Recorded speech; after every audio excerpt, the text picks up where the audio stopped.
Hello, this is Austin Howell, and guess what? It's time for story time with Austin Howell, pretty much at the request of my girlfriend, who really likes my voice and finds it soothing. So, today's passage we're going to be reading from The Death and Life of Superman, in which I'm going to pick up right near the end of the Doomsday fight, where Superman is close to his death, and Lois and others witness it. So, here's the passage, The Death and Life of Superman. Superman! Jimmy excitedly gave a tug on the side door. It fell away. Wrapping a safety strap around one wrist, he leaned out onto the landing skid and looked down. From his precarious vantage, he could see a tattered crimson cape whipping up against the fuselage. Despite his injuries, Superman had managed to get under the falling helicopter and was lowering it to the street. Jimmy surveyed the scene through his lenses. Man, I don't believe this. These are the greatest pictures I've ever gotten. And the most awful. Once the copter touched down, Lois and Jimmy eased Joe Jacoby from his seat and gently laid him on the ground. Reflexively, Superman removed the pilot's glasses and quickly scanned through the layers of his skin and skull. It's a minor concussion. He'll survive, assuming that any of us do. Superman, are you all right? Lois wanted to take him in her arms, but was all too aware of Jimmy's proximity. Superman brushed aside her concern. I'd like to tell you two to get as far away from danger as possible, but I just don't have time. No telling how many lives Doomsday could take while I'm gone. No more than half a block away, Doomsday was lifting a bus, preparing it to throw it to the Special Crimes Unit, which was now bombarding him with explosive shell fire from an armored assault wagon. Jimmy's shutter clickered. He shrugged it off like it was nothing. He's unstoppable.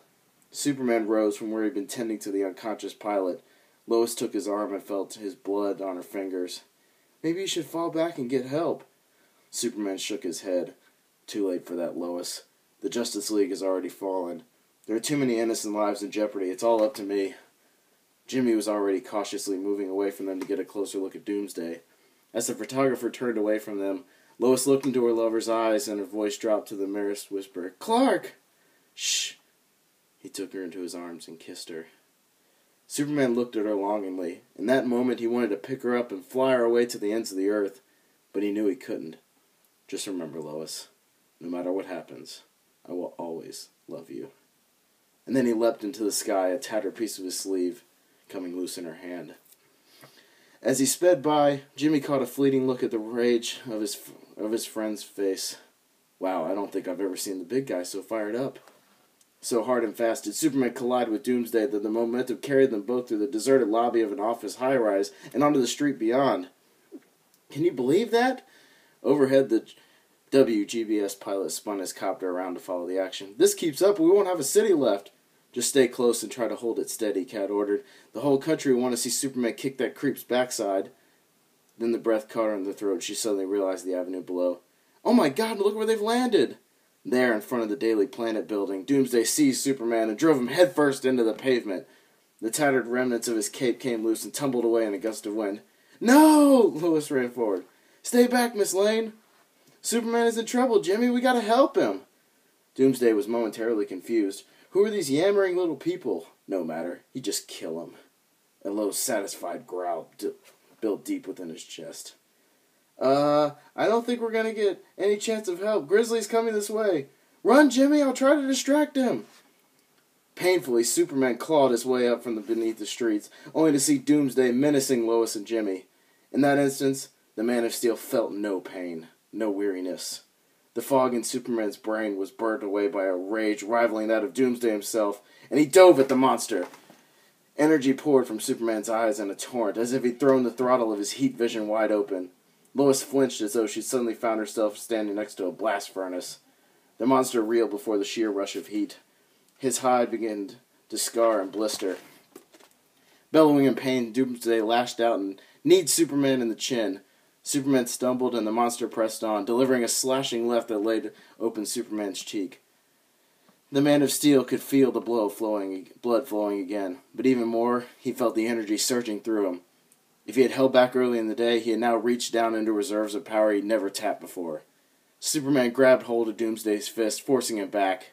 He lashed out hard with the heel of his boot, catching the bone spur of Doomsday's left knee and snapping it right off.